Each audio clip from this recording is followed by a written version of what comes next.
In this video, we're going to be discussing how to set up an image for tracing.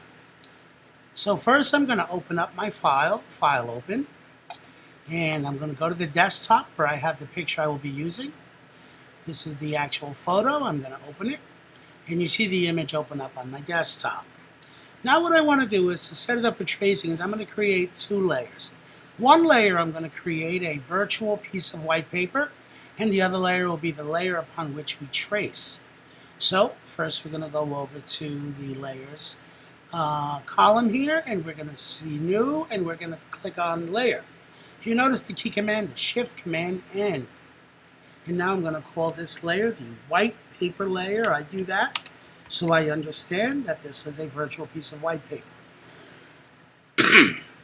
Notice that on the screen, on the layers palette, a new layer appeared, and it's now called white paper.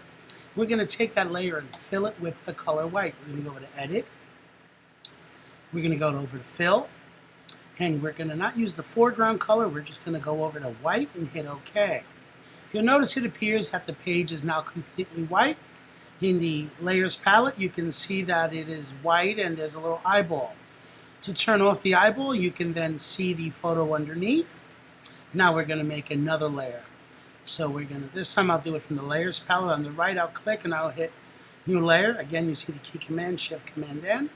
And I'll call this the trace layer. And I'll hit OK. So now I've got three layers, trace layer, white paper, background. For me to do this effectively, I'm going to shut off the white paper. Now I can see the image. I'm going to go full screen, so I'm going to say View, Fit on Screen. And I want to begin to trace. I'm going to take a brush. I'm going to right-click, and I'm going to make my brush a size number 2 with a completely 100% hard edge, and I'm going to begin to trace.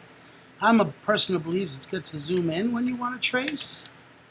So I'll zoom in a little bit, and we'll begin tracing. And so here we can see tracing the contour or the outer edge of the image. And once you make a tracing, you can turn on the white paper and see the nature of your drawing.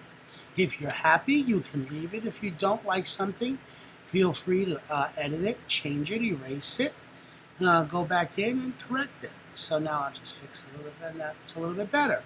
And so forth. So that's how you set up an image for tracing. Remember to always trace on the trace layer. When you turn on the white paper, just turn on the eye. Don't make it active or you won't be able to trace. You'll be on the wrong layer. So we're going to work here and there, and that's how we do it. Enjoy tracing.